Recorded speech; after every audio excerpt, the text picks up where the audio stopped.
Welcome to the Ellevate podcast, conversations with women changing the face of business. And now your hosts, Kristy, Wallace, and Maricella, Herrera. Hello and welcome to the Ellevate podcast. This is your host, Kristy Wallace, with my co-host, Maricella Herrera. Hello, Maricella. How are you today? Hey, Kristy. I'm doing okay. How are you? I'm doing great. I'm doing good. It's a little bit rainy and gross outside, but I'm having a super productive day, and I'm talking to you now, so all is right in the world. All is right in the world is a solid statement. We'll see. I mean, it could be momentary mindset, but I know it's, I think it's hard these days for many of us as we navigate not just what's happening in the world, if you're in the US politics, although also elsewhere, there's elections and things happening, health, the economics, or economy. So many things, but then I'm really trying to embody a mindset of being thankful for what I have and appreciating that and, taking action in every way that I can. So I appreciate that. I appreciate having the attitude of gratitude and, looking at things in a positive light and what you can do as an individual and in your world to make things better. This week has been for me a little bit more internally focused like that too. I've been meditating every morning, which I hadn't done in months. Been running again.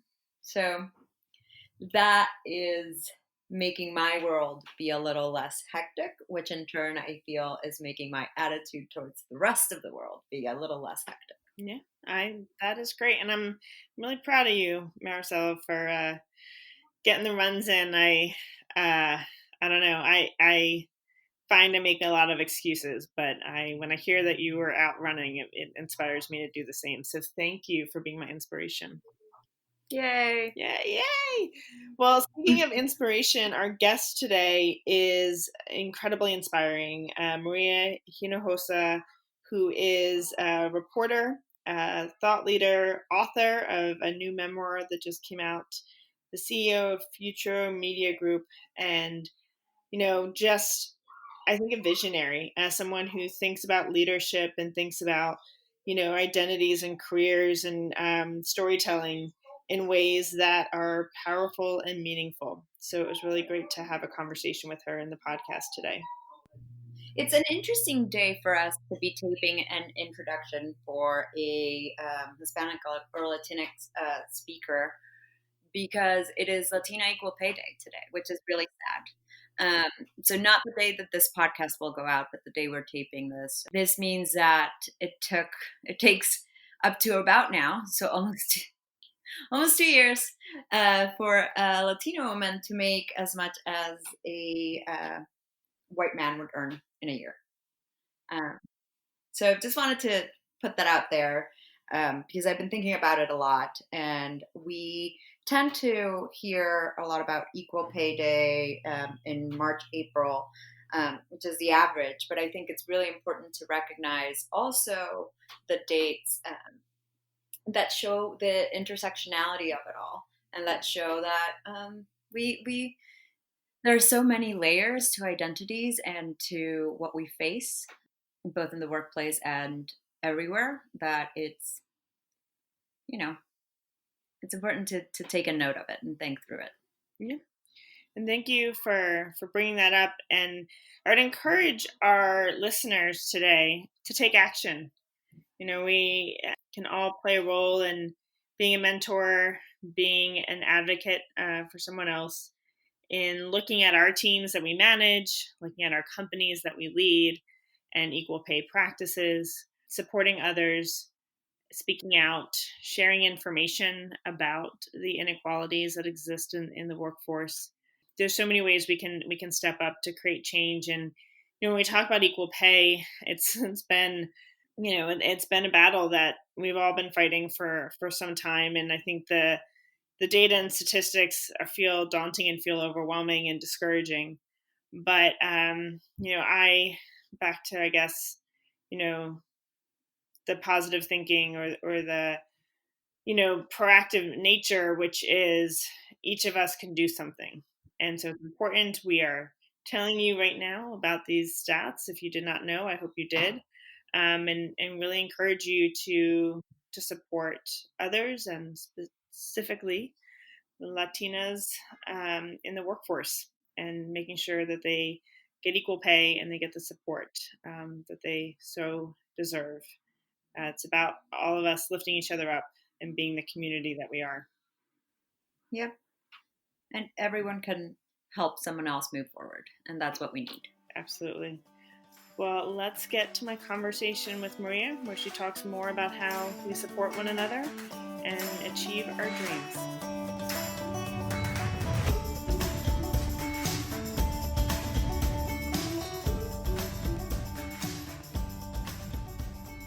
Maria, thank you so much for joining us today on the Ellevate podcast. It is a great pleasure to have you here.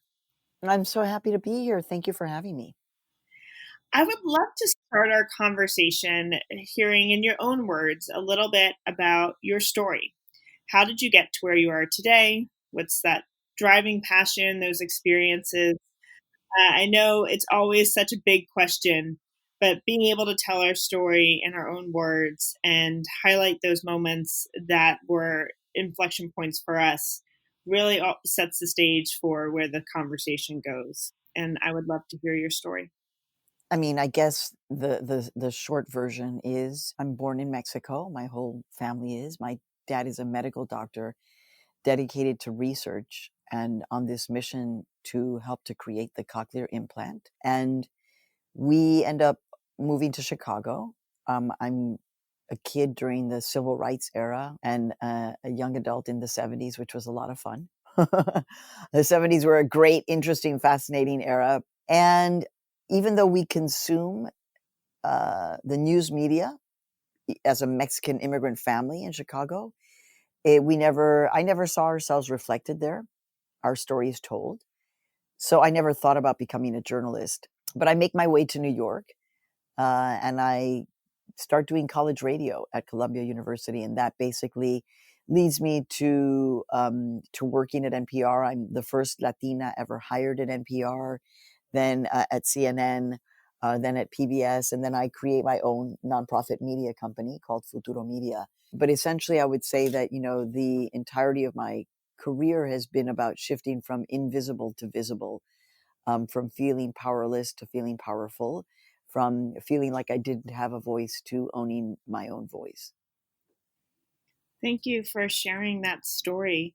And thank you for all the important work you've done. I'm curious, what were those experiences like, being one of the first Latina reporters in newsrooms at many major companies? You said in your story that you hadn't thought about journalism. It wasn't a place where you saw your identity reflected, and now you are the person that everyone's looking up to. So what were those initial experiences like, and how did that really impact you? Well, it was the middle of a recession. So I was an American young adult. I was so happy to have a job. That's like, I want people to understand, like, I was not like, oh my God, I'm the first Latina. This is so weird. It was like, oh my God, I got a job.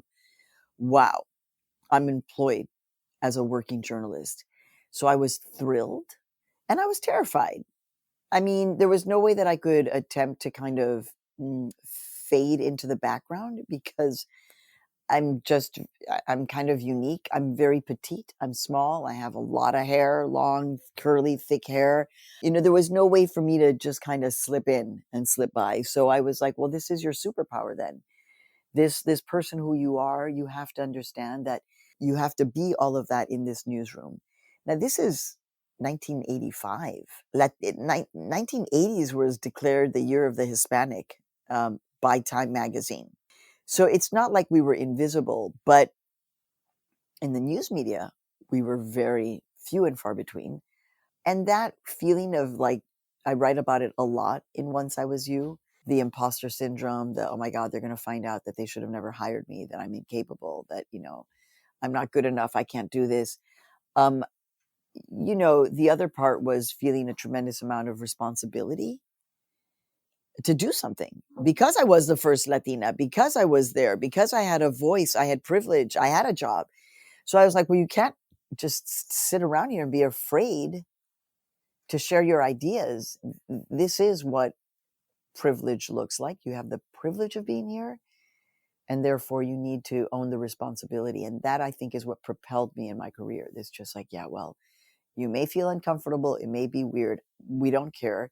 You have privilege. Therefore, you have responsibility to do something with that. Were there specific tricks or tips that you leaned on when you were using your voice and learning to use your voice? We hear so often from people in our community at all career stages how scary it is or how difficult it is to speak up and to speak out and to have confidence in your voice, to find the ways to be heard. What worked for you? I mean, I gotta tell you that this whole notion of like taking your own ego out of it and trying to understand that why you're there is more important than the feelings that you're having. So if you're a woman, making sure, like we know this, that Fortune 500 companies that have more than, I think it's 50% women on their boards, do better in terms of the sales of the products. So, whether it's being a woman or whether it's being a person of color, a refugee, trans, Muslim, gay, lesbian, in the world of journalism, what we're doing is actually creating better journalism. So that, the trick was always like, it's not about you. It's not about how you're feeling. It's not about the fact that you're sweating right now or that you're nervous or that your knees are knocking or that you're about to lose your voice or, it's not, you're a journalist. I didn't understand. I didn't have a historical context back then. And now I teach this to my students and I think about it a lot. Mostly after reading the book, News for All the People. This is written by Juan Gonzalez and Joe Torres. And it's a history of journalists of color in the United States. And when you read that, for me, it was like, oh, I know why I have to speak up. Because, my godfather is Frederick Douglass, who was born into slavery. And then, creates a newspaper and becomes its publisher and editor-in-chief, the North Star. So when I understood that my work as a Latina journalist is tied to that, that's when I was like, okay, I understand why I'm going to push through. And how was it when you were, advocating for stories or pursuing stories? I know that, Maria, you were one of the first reporters to really delve into youth violence in urban communities, to really bring attention to experiences that were being overlooked or underreported. And that's, you talked about the power of diversity on boards, but that's also such power in the diversity of the newsroom and of journalism and reporting is not just, the stories that matter, but then how those stories are told and that perspective and that attention. So did you get a lot of pushback as you were pitching stories?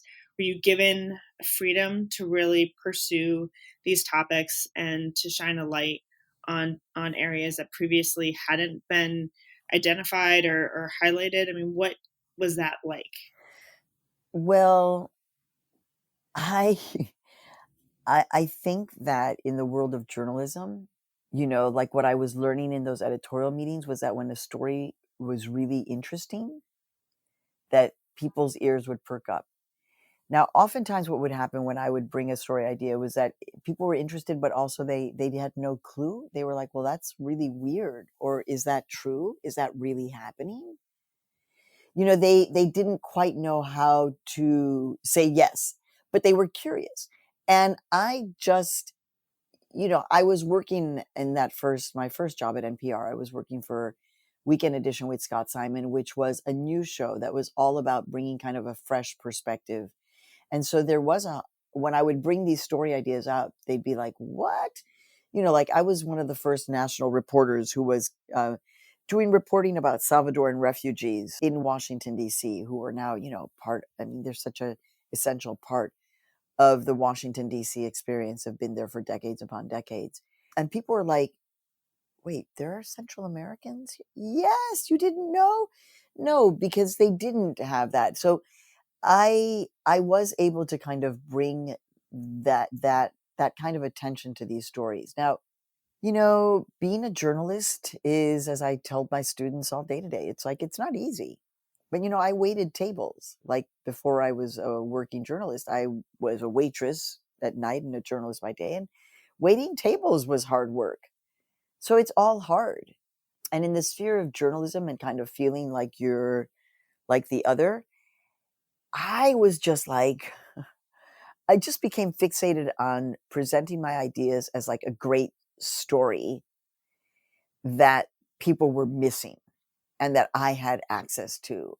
I mean, it was sometimes even not overtly, quote unquote, political. I remember when I told Scott Simon and Jay Kernis that I was like, did you guys know that 46th Street in Manhattan between 6th and 7th Avenues is like Brazil?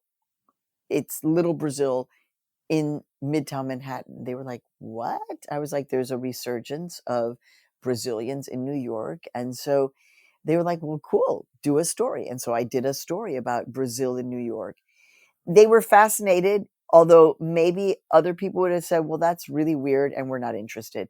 Thankfully, I was able to be surrounded at different points in my career by people who found my ideas somewhat interesting. Did you find, is that mentorship, sponsorship? What were those experiences like? Did you have support as you were building your career that really sticks with you to this day? There was a small group of Latinos. I was the first one. Then Cecilia Weissman was hired, Richard Gonzalez, Claudio Sanchez. So there was now 4 of us, and we were doing very different work, but I think there was a sense of like, we're in this together, and oh my God, we don't get anybody's jokes, but we see each other. Sandy Ratley, who was a big part of my book, Once I Was You, was the first African-American person to lead the national desk at NPR. And I sought her out as a woman who could become my mentor. We ended up becoming actually best friends. And so the mentorship was much more kind of like a friend, just being an authentic friend, helping me through this. You do have to have you have to have some people who you can bounce these things off of. Having a good partner at home is a wonderful thing, but also this can become quite exhausting for somebody, because a lot of what happens in the world of journalism is there are battles, there are editorial battles. And oftentimes what can happen, because it's so competitive, is that you'll feel like maybe your idea isn't good enough. So I remember in those moments, like, oh my God, they didn't like my idea. And just, my friend Cecilia saying, but that's a great idea. Don't, put it on your story list. It'll come back at some point. You do have to find ways to find support, whether it's yourself, convincing yourself by talking to yourself. I think women of color and women do that a lot. Or it's, just not giving up with a particular story idea. But I think it's important to recognize that a lot of people deal with the imposter syndrome. It isn't just like a few of us. Most of us are feeling this way, which is why me kind of writing about it has touched a nerve. People are like, but you're so successful. Why would you want to reveal that you've battled imposter syndrome? And I'm like, because I don't want anybody to have to be thinking about this or feeling this way. It's a waste of time. I want to hear more about your memoir. You just published Once I Was You, which is a really powerful book that's highlighting a lot of your knowledge, a lot of your experiences and your legacy. Can you share more about Once I Was You and what, what was that catalyst that got you to pick up the pen or the laptop for the first time and make it a reality? Well, writing a book is, it's really hard. And so I wasn't thinking about writing a book. But what did happen 4 years ago in 2016 is that I went on the air on MSNBC, where I'm not paid to do that work, but I often appear there. And I had an engagement, an interaction with a Trump supporter who used the term illegal immigrants. And then he said the illegals, and I corrected him. And I said, there is no such thing as an illegal human being. Illegal is not a noun. The first thing that the Nazis did was to declare the Jews to be an illegal people. So this term should not be used. And that went viral. That moment was picked up then by Fusion Network, and they made it into this thing, and it went viral. And I thought, well, now that's a book that I can write. I can write a short little pocket book that people will pick up at the airport and be able to read in one sitting, in one flight, back when we thought we would always be in airports. Not anymore. And I was like, I can do that. I can write a little book about why you should never use the term illegal to refer to a human being. And while I think that was a really great idea, actually, the publishers were not so interested in that. And I was not interested in self-publishing. And so the request was, we want to know more about how you did it. But it's not just how you did it, but then put your life as the first Latina and put it into context, historical context, like the policy. Help us understand how we got here. And that's how the book ended up being what the publishing world called, and this is a term I didn't know, but they're like, we want it to be a big book. I was like, what do you mean a big book? They're like, a big book, a thinking book. And I was like, okay. And that's what it's become. What was your favorite part of that process of writing that book? And did you have, you've always done stories in the news and about other topics and other people, but this is about you and your experiences in your life, your identity. Were there any aha moments that really stick with you to this day? I think a big aha moment for me was really kind of resolving my relationship with my father. As a Mexican immigrant girl, with a very traditional Mexican father, I think that I was hyper aware of not wanting to be that perfect Mexican daughter. And so I was quite oppositional. And I feel like, may he rest in peace, I feel like I put my dad through a lot. And that he had extraordinary patience, actually. Granted, I was the youngest of four. So by the time it came around to me, I think my parents had become a little bit more understanding and accepting that their kids were going to be more American. So I think this was a revelation for me, because in a way I feel like I was so committed to not being a traditional Mexican woman as defined by like my family, my traditional family in Mexico. That I was like, I'm gonna be the opposite of that. And that would be for me, being an American girl. But I was never able to be 100% American girl. And so this tension, I think, for me was one that I really feel like I had to think about this a lot. It made me think a lot about my father and what it means when you're raised in this country and somehow your culture is kind of put off to the side, where there isn't deep kind of knowledge and conversation. I mean, now, I'm doing a lot of interviews with Latinos and Latinas, and we're talking about this stuff. Like, I'm interviewed by younger women who have Instagram channels, for example, and now we're talking about this. When I was growing up, we didn't have a dialogue about these kinds of things. And so I'm sharing these aha moments. I think another aha moment was um, always listen to your mother. They really do know best. Like, as you know, in the book, I wasn't expecting, but I did end up writing about my rape.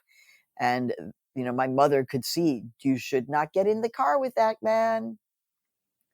Yes, you just met him. Yes, you think he's cute. You shouldn't do that. And I was like, no, I'm fine. I'm an independent American girl at 16 years old, which I was not ready, really. She knew. So I wish that I would have that was definitely a moment in writing that. I was like, wow, if I just had not been so oppositional with her, maybe this wouldn't have happened. By the way, I'm totally fine. I'm worth where I am now. And certainly after having written this book, really come to terms with being a survivor. So I'm good, but it's just like, I should have listened.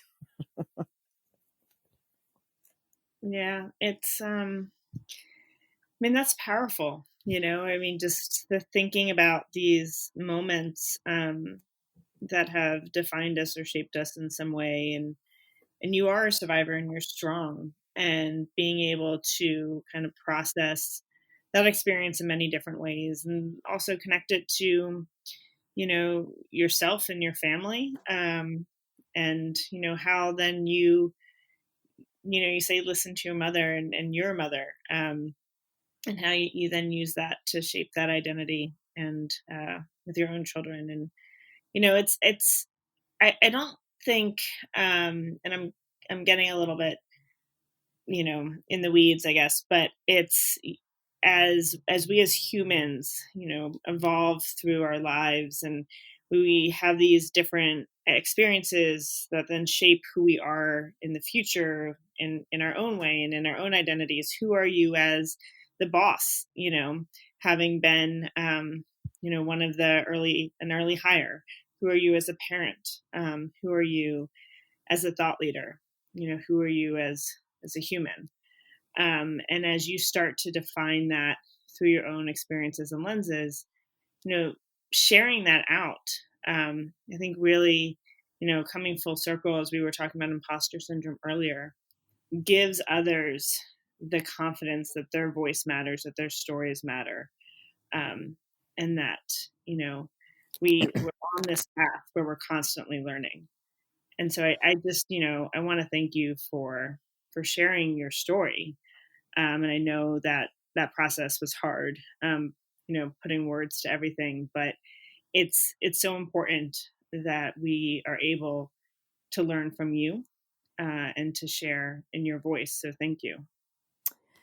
It's one of the things that I kind of love is that because of my work as a journalist and being in places that are quite unpredictable, with people who are unpredictable, whether you're in a war zone, or whether you're in the middle of an uprising, of a riot, whether you're in covering a breaking news story, to me it's like you have to stay connected to the heart.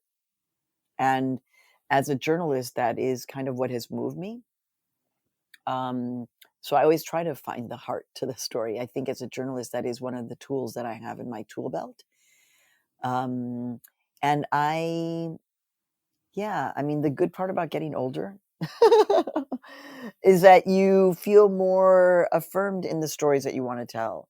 And if you're more secure, then you're able to do this. And I'm incredibly lucky. I have an incredibly loving family, a husband that's incredibly patient and loving, and admires what I do the way I admire what he does. He couldn't be more different than me. He's an artist. I deal in the facts. I deal in the here and the now, and he's dealing in the world of art. Deep mutual respect, and two adult children who also respect me. That goes a long way to being able to be the journalist that I am, and to tell the stories that I tell, because I feel safe and supported.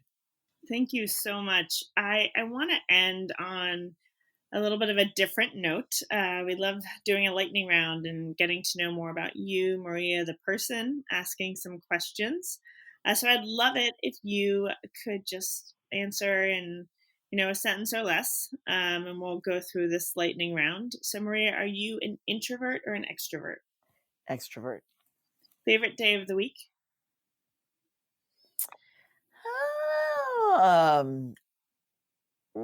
Saturday. Are you an early bird or a night owl? Complete early bird now. Who would be your dream dinner guest? Oh my goodness. I would probably want to have Frida Kahlo and Martin Luther King Jr. That would be a fantastic dinner. What is your pet peeve? Oh, liars. Mm-hmm. Yep. Your favorite Monday morning staple? My decaf coffee with powdered milk. Mm. Do you have a favorite recent read? My favorite recent read is Stamped, the young adult version. Okay. Your top self-care practice? I have several. Battling for the top, I guess, would be meditation on a daily basis, and my boxing and dancing crew in the park every morning. That's great. And what is a final thought you want to leave with our listeners today? Democracy is not a noun. Democracy is a verb. And whatever we're feeling about what's going on in our country, we each have a responsibility to do something about it. And listening to a podcast is one part of it, but then sharing what you heard with somebody is part of that active democracy. So I'm expecting everybody to be part of our active democracy so that we can keep on making it better. Never give up hope. Love that. Thank you, Maria, for joining us today on the Ellevate podcast. It was a true honor to have you here and to hear your story. Oh, thank you so much. I really appreciate you and your interest in my book. It means a lot to me.